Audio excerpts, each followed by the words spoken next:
नमस्कार मित्रों, सलोनी कुमारी viral girl Bihar से उत्तर प्रदेश के आजमगढ़ जिला में जाएगी, जिसको बुलाए हैं दिनेश लाल यादव निरहुआ, जो कि नवनिर्वाचित आजमगढ़ के सांसद हैं। और वहीं आजमगढ़ में बुलाए हैं सलोनी कुमारी को प्रोग्राम करने के लिए स्कूल का प्रोग्राम है। और इस मकर संक्रांति के शुभ अवसर पर हर साल की भांति इस साल भी वहां पे प्रोग्राम होना है।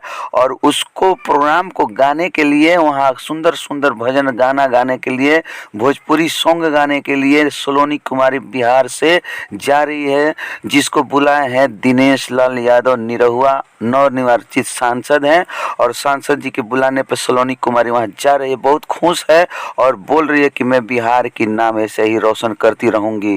प्रिय मित्रों, मेरे चैनल को सब्सक्राइब कर लीजिए और सुनते रहिए ताज़ा ताज़ा समाचार। सलोनी कुमारी इस समय हमारे बिहार का नाम रोशन कर रही है और बहुत ही खुश है। देखिए वहां जाकर क्या होता है। फिर अगले समाचार में हम आपको बताते रहेंगे। बन रही है मेरे न्यूज़ चैनल।